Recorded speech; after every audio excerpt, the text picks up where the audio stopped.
युगल पुत्र पूरा सिया परिवारा, प्रबल आनंद शत्रुघ्न जो पारा।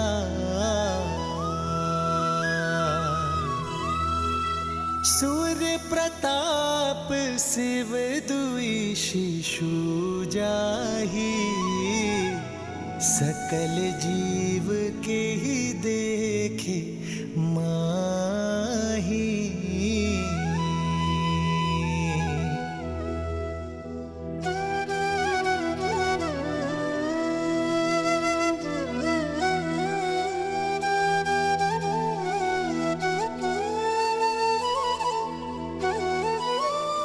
अब आज्ञा दीजिए भाभी माँ।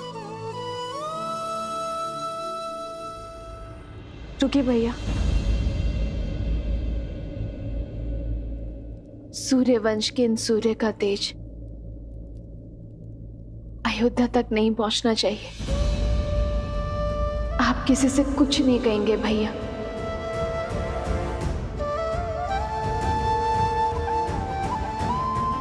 श्री राम से भी नहीं।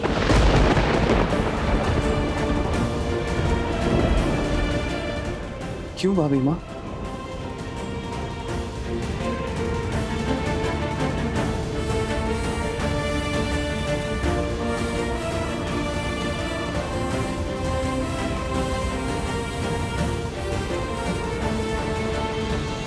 संतान के लिए पिता का मोह, वो घातक शस्त्र है शत्रुघ्न।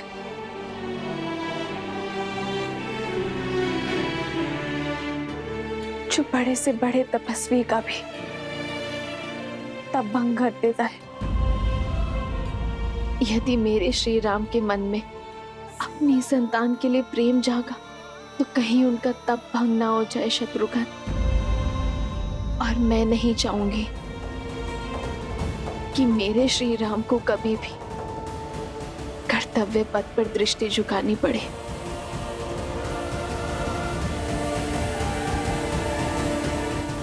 आपके आदेश का पालन किया जाएगा भाभी माँ। अब मुझे आज्ञा दीजिए। तेरी जय जयकार, सिया राम की जय जयकार।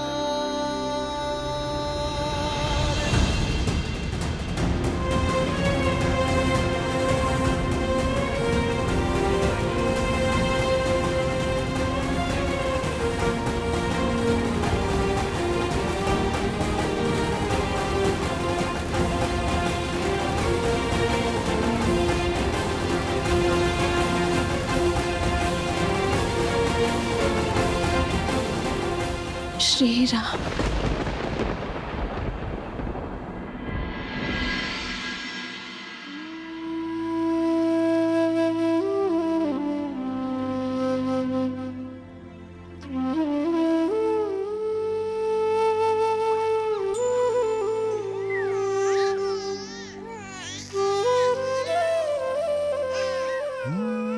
मंगल भवन अमंगल हारी, द्रवहु सुदस। राम भैया अपने महल में सन्यासियों का जीवन जी रहे हैं।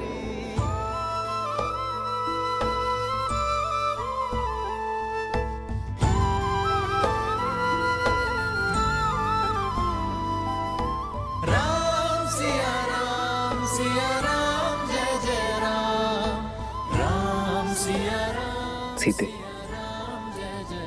तुम्हारा मन शांत और आनंदित है, पर पीड़ा की झलक भी है। कदाचित तुम्हारे सुख का कारण हमारी संतान है, पर पीड़ा का कारण? सुख तो संतान माता को देते हैं, किंतु पीड़ा एक पत्नी को होती है। कभी कभी तो मन करता है कि सारे बंधन तोड़ अपनी संतान को आपके पास ले आओ, या फिर मृत्यु का स्वांग रचकर आपको ये अपने पास बुला लो।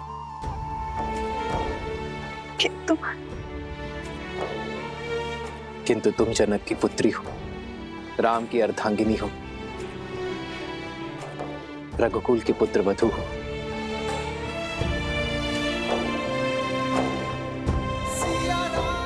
सीते, एक पुरुष केवल एक परिवार का धरोहर संभालता है।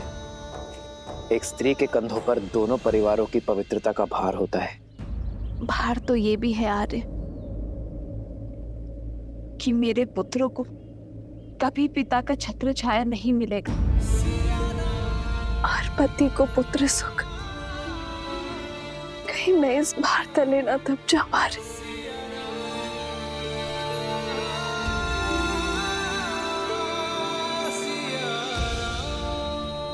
भार स्वार्थी होता है सीते,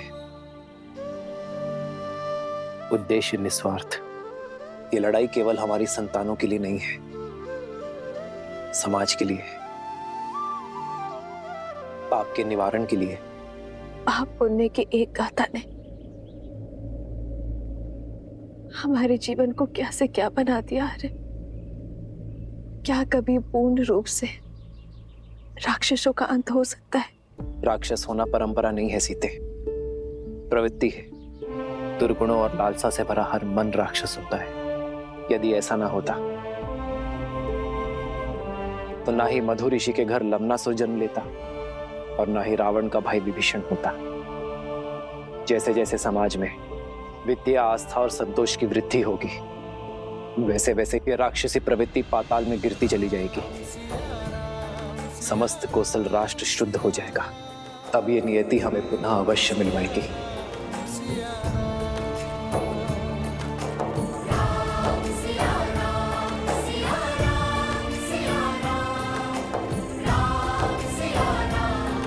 राम कथा में राम के जीवन का सार है। मुझे इस पथ पर चलना होगा।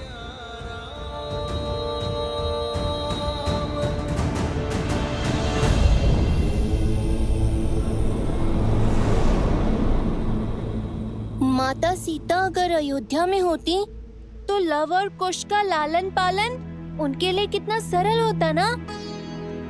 अब यहाँ आश्रम में अयोध्या की महारानी को शरण लेनी पड़ी है। पुत्र गणेश, इस संसार में हर स्थिति का महत्व होता है। देवी सीता की इस स्थिति का महत्व है अपने पुत्रों को सुसंस्कार देना और लोक अपवाद से उनकी सुरक्षा करना।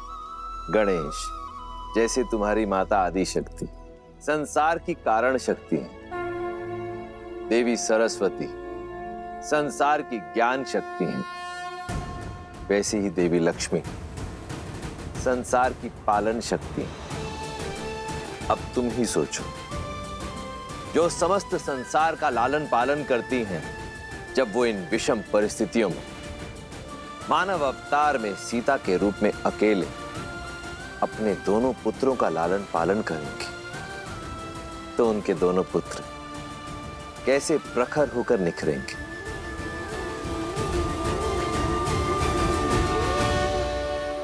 लव कुश जेहि पर कृपा करहि जनु जानी, कवि उर अजिर न जावहि वानी। देव शिशु जन मिलाति सूरा, कल्पलोक अति दिव्य विधूरा। एक मुख सूरज एक मुख चंद्रा, लव कुश सुख आनंदा। एक एक आत यमज युगला, जानकी सुत रूप लव कुश होला। जानकी सुत रूप लव कुश होला।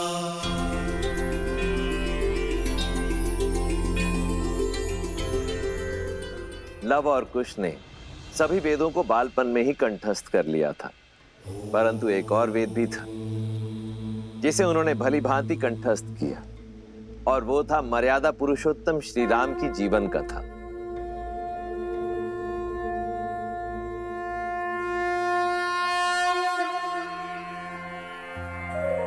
बैठो।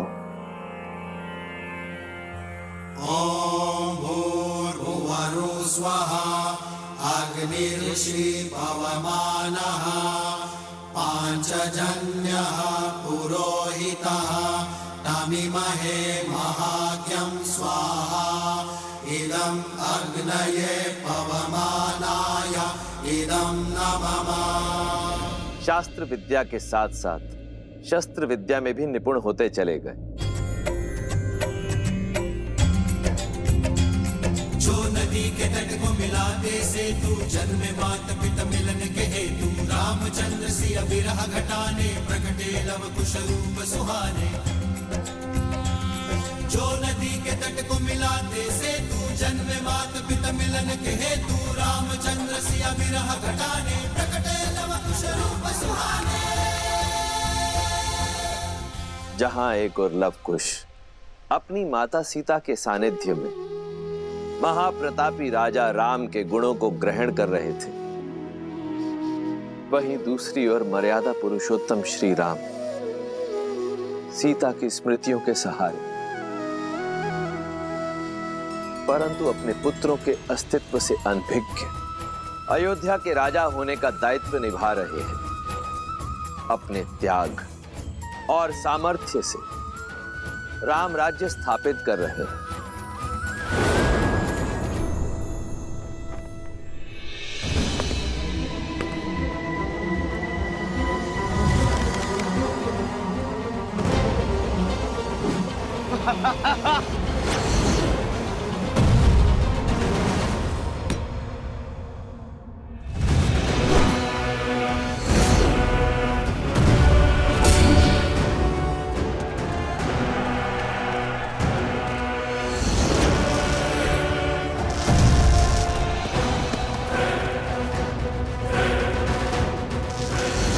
वहां शत्रुघ्न और लवनासुर का युद्ध वर्षों तक चला।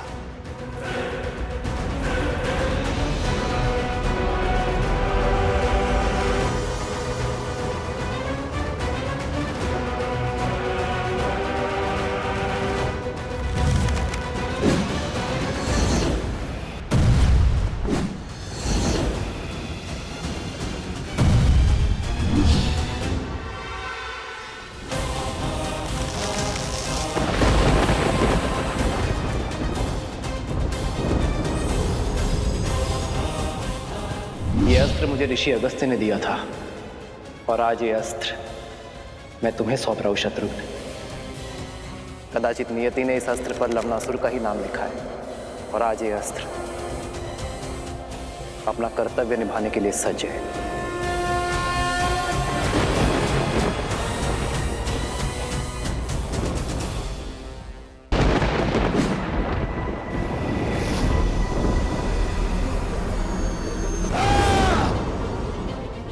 नारायण के अस्त्र और मेरे अस्त्र की भिड़ंत से इस संसार को सर्वनाश से बचाने के लिए मैंने अपना अस्त्र लौटा लिया।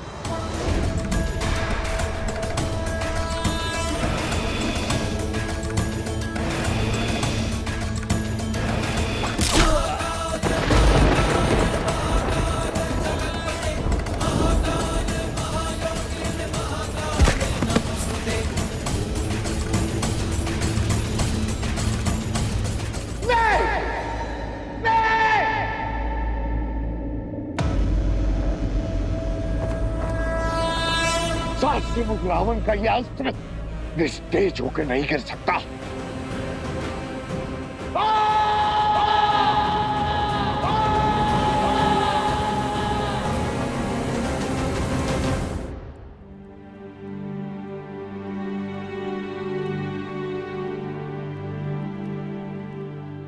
प्रेम समर्पण करुणा ज्ञान से है भरा दो प्यारा नाम। जय सिया राम जय जय सिया राम, जय सिया राम जय जय सिया राम। सिया राम सिया राम सिया राम सिया राम।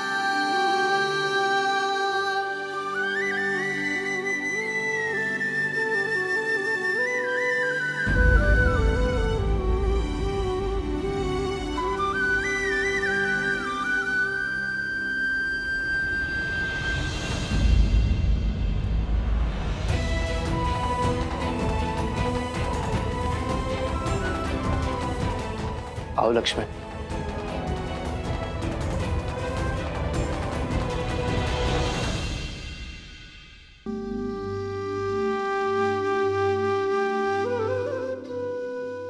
जिन श्री राम की बाईं ओर भाभी माना खड़ी हो, वो अयोध्या के राजा राम अवश्य हो सकते हैं, परंतु लक्ष्मण के भाई कदापि नहीं।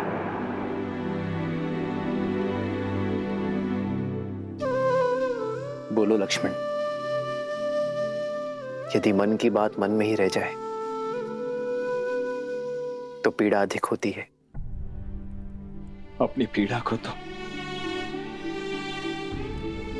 अपना क्रोध बनाकर आप पर उड़ेल दिया है मैंने। आपसे विद्रोह किया, आपसे दूर रहा, परंतु आपने अभिमान से विरह और मेरे क्रोध की पीड़ा को सदैव सहन किया। आज भी कर रहे हैं। सीता से विरह तो तब होगी ना जब हम मन से दूर हो जाएंगे। सीता मेरी श्वास है लक्ष्मण, और श्वास मृत्यु के बाद ही दूर होगी शरीर से।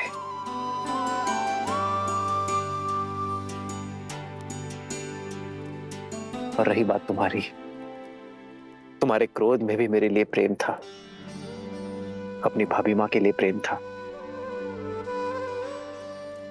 और प्रेम कभी अनुचित नहीं होता लक्ष्मण। मुझे क्षमा कर दीजिए भैया।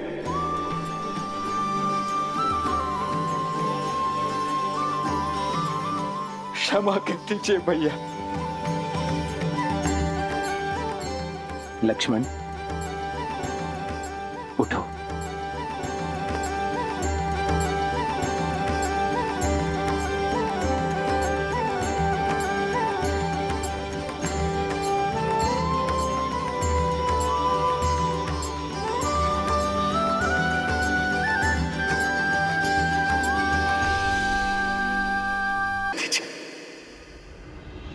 भैया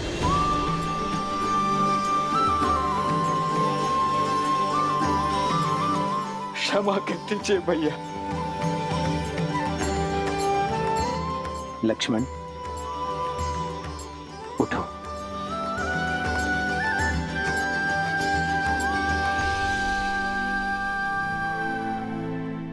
ये सत्य है भैया, आपके निर्णय की अवहेलना करता रहा,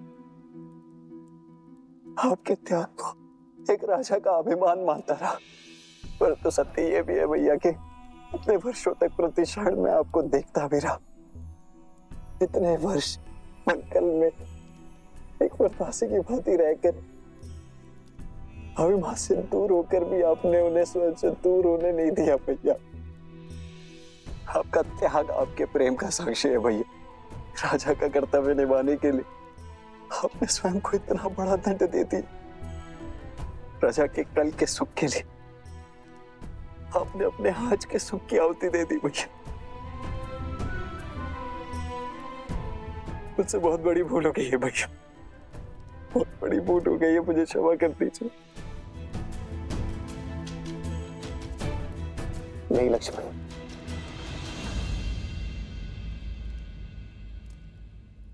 जितना दुख मुझे सीता के बिछड़ने का था, उतना ही दुख मेरे लक्ष्मण को स्वयं मुझसे दूर जाते देखने का था।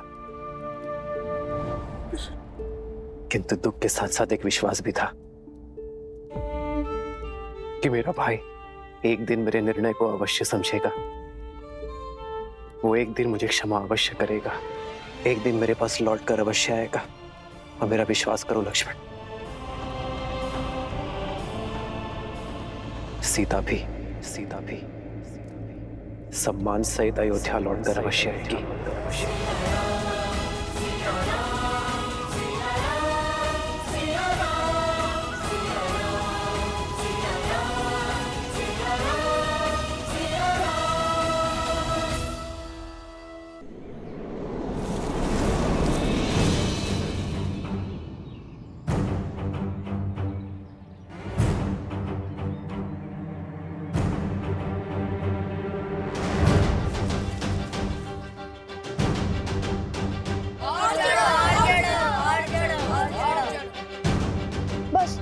अब और नहीं छिड़ पाऊंगा शांडिल्य। पिताश्री ने यज्ञ के लिए श्रीफल मंगवाए हैं। रिक्त हाथ लौट नहीं सकते। ऊपर चढ़ो, अन्यथा दंड मिलेगा।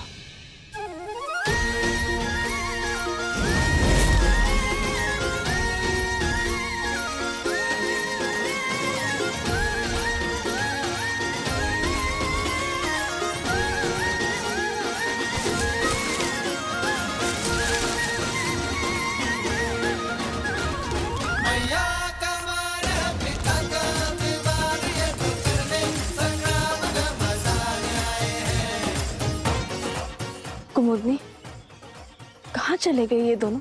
कहीं दिखाई नहीं दे रहे। माता आ गई।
फिर से उद्दंडता कर रहे हो ना तुम लोग? नहीं मानोगे ना तुम दोनों? आज तो तुम्हें दंड देकर ही रहूंगी। कुश, नीचे आओ। नहीं, मैं नहीं आऊंगा। अब दंड दोगी। ऊपर रहकर क्या दंड से बच जाओगे? मैं भी देखती हूँ कि कैसे नहीं उतरते।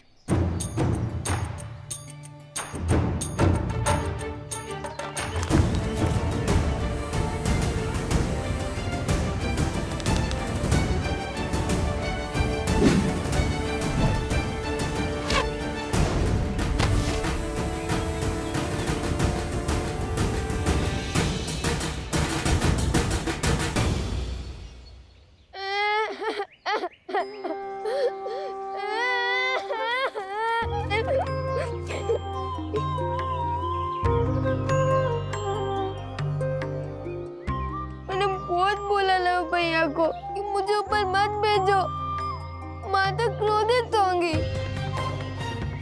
फिर उन्होंने मेरी एक ना सुनी। बड़े भैया का आग्रह था, वरना मैं और इतना बड़ा दुस्साहस। रोना बाद में, पहले दंड लो।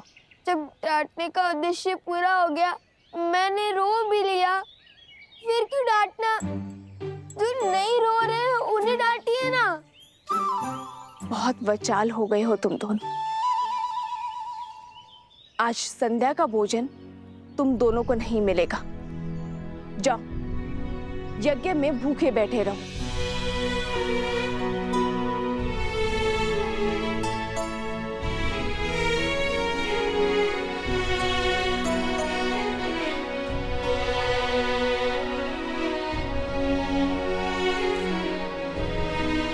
मुन देवी, लवकुश आपके सामने यूं ही ब्रज पर चढ़ गए, आपको भय नहीं लगा? यदि उन्हें कुछ हो जाता तो? माता की सबसे बड़ी पूंजी होती है संतान, और जब माता को अपनी संतान की योग्यता पर संदेह लगने लगे तो समझ जाओ कि उसे संदेह अपनी दी गई शिक्षा और संस्कार पर है। ओम भूर्भुवस्सुः तत्सवितुर्वरेण्यं भर्गो देवस्य धीमहि धियो यो नः प्रचोदयात्।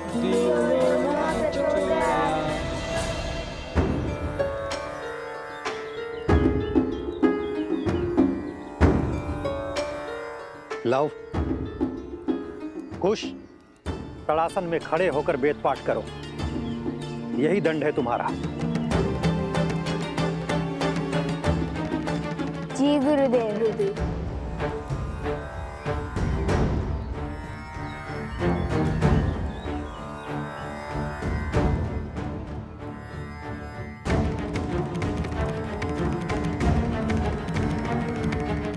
देख रहे हैं लव भैया कैसे माता और गुरुदेव से हमारी चुगली करके हमें दंड दिलवाकर कैसे मुस्कुरा रहा है ये शांडिल्य।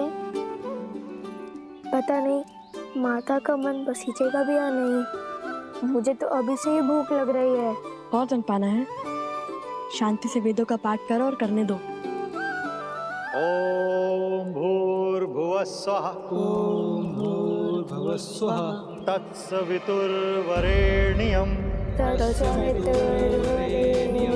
भर्गो देवस्य धीमहि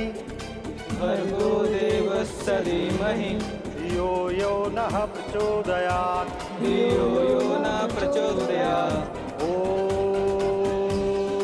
ओम भूर्भुवः स्वः तत्सवितुर्वरेण्यं भर्गो देवस्य धीमहि धियो यो नः। अरे देखो तो कितनी चींटियां चढ़ गई हैं तुम्हारे पैर पर।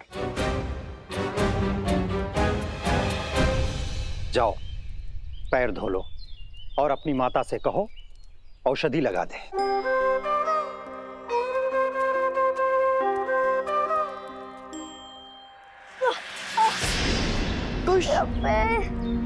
भैया सहायता करो। जाओ सहायता करो। जी गुरुदेव। कुश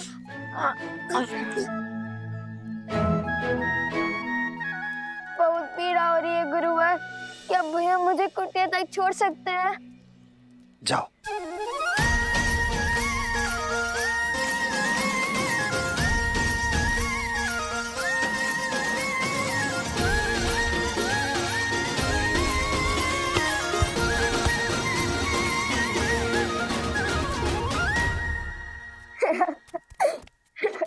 क्या आवश्यकता थी इस स्वांग की? आवश्यकता थी भैया।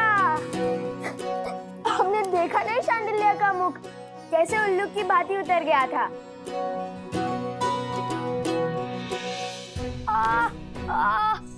पैर। अरे अब क्या हुआ? बहुत पीड़ा हो रही है। क्या हुआ?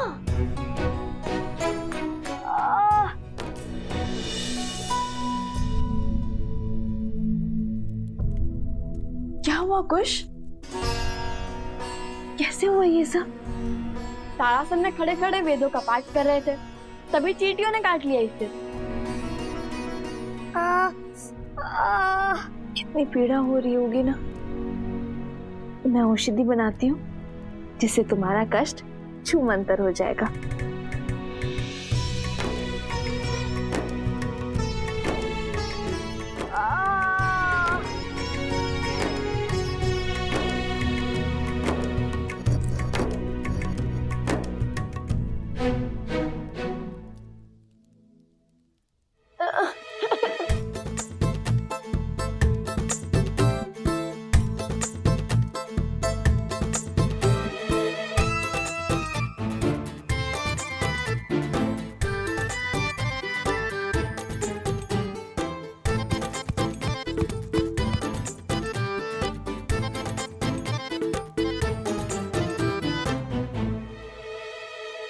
माता रहने दीजिए ना, इतनी भी पीड़ा नहीं हो रही माता।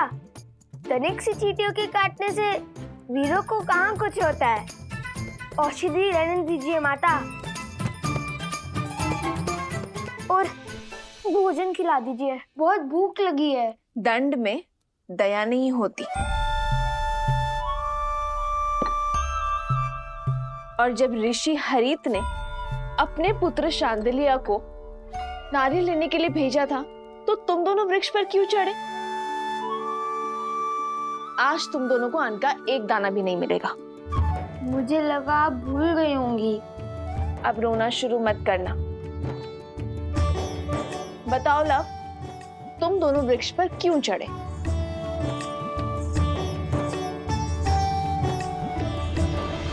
हम ये जो पूंछ लगाकर घूमते रहते हैं ना, उसके कारण आश्रम के सभी बालक हमारा उपहास उड़ाते हैं, वानर वानर कहते हैं।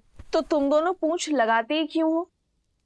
क्योंकि हम श्री राम के सबसे बड़े भक्त हैं।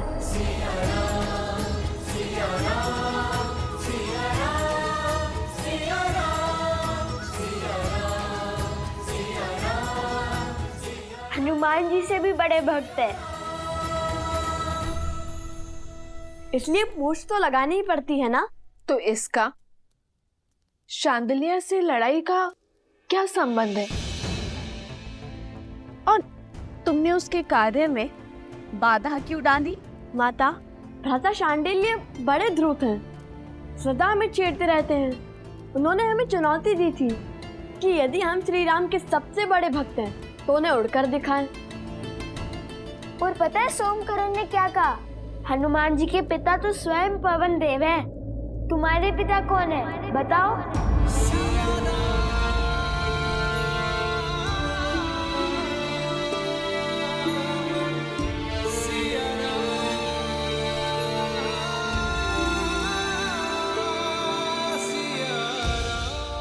तो तुमने क्या उत्तर दिया? उत्तर तो भैया ने दिया है कि पिता ज्ञान देते हैं और माता संस्कार। हमें तो दोनों ही माता से प्राप्त हुए, तो हमारी माता ही पिता हुए। अब आप बताइए, यदि हमारी माता ही हमारे पिता है तो इसमें समस्या क्या है? हमें तो नहीं है। माता, हम उड़ तो नहीं पाए पर वानरों के बाती वृक्ष पर चढ़कर नारियल अवश्य तोड़ लाए हम, है ना भैया? तो हुए ना हम श्री राम के सबसे बड़े भक्त।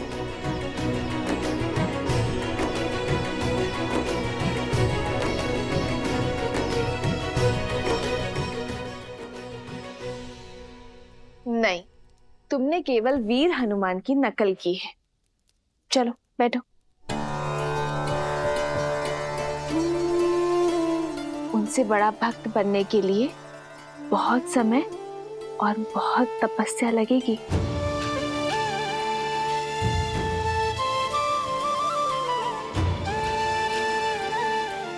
चलो भोजन करते हैं।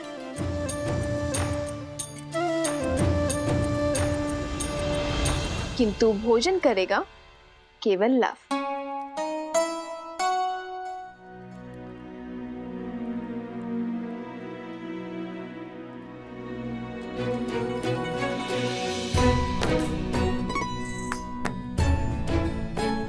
किंतु तुम्हारे दंड का क्या? तुम भोजन नहीं खा सकते। मैंने तो सिर्फ मुंह खोला था, किंतु ग्रास तो माता ने खिलाया है। दंड में मुंह खोलना अपराध थोड़ी ना है ना? है ना? है ना? है ना? मैंने क्षमा किया तुम दोनों को।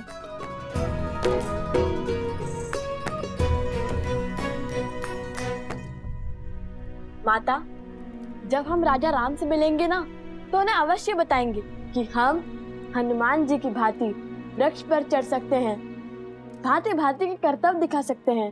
फिर उन्हें विश्वास हो जाएगा कि हम उनके सबसे बड़े भक्त हैं।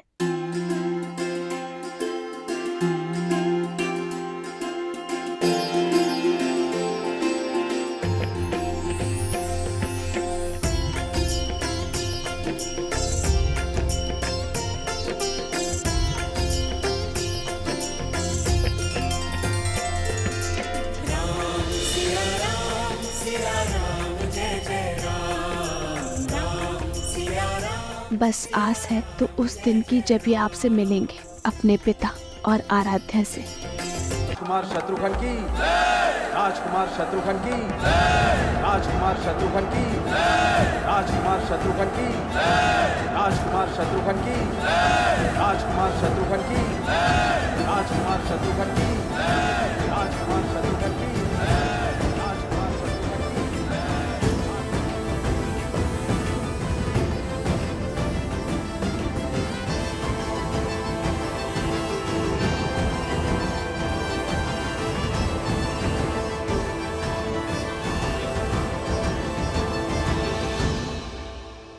राजकुमार शत्रुघ्न नहीं, मधुपुरी का राजा शत्रुघ्न कहो।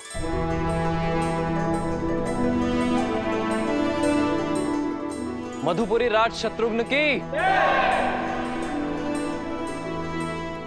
शत्रुघ्न, तुमने लवनासुर का वध कर असुरी सोच के प्रसार पर विराम लगाया है।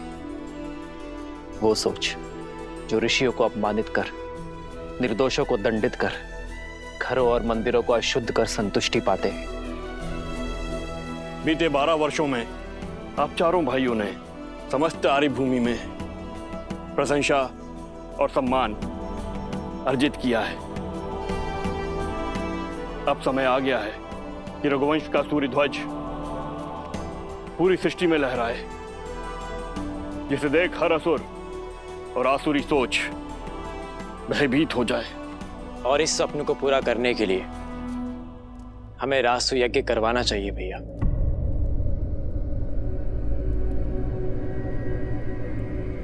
नहीं भरत,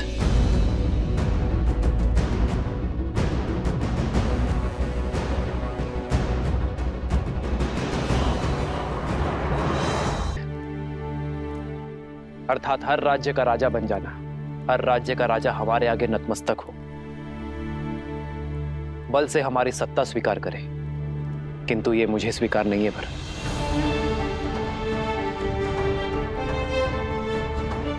रामराज्य का लक्ष्य है कि हर कोई मन से स्वतंत्र अनुभव करे, मन से मुक्त अनुभव करे।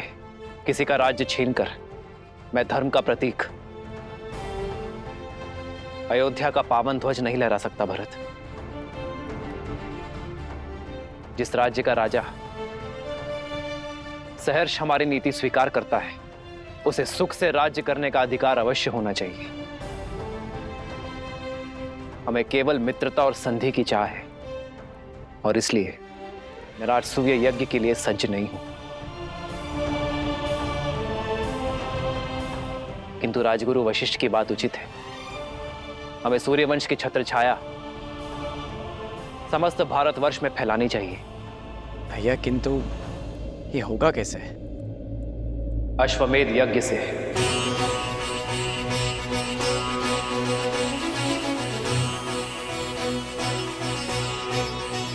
महाराज के कहने का तात्पर्य कि जो भी राज्य हमारे यज्ञ के अश्व का श्रद्धा पूर्वक स्वागत करेगा, उस राज्य में धर्म की अर्थात राम राज्य की स्थापना होगी। वो राज्य हमारा मित्र राज्य बन जाएगा, और हमारा युद्ध केवल उनसे होगा जो हमारे अश्व को रोकने का दुस्साहस करेगा। आचार्य, हमें अश्वमेध यज्ञ की तैयारी आरंभ करनी चाहिए।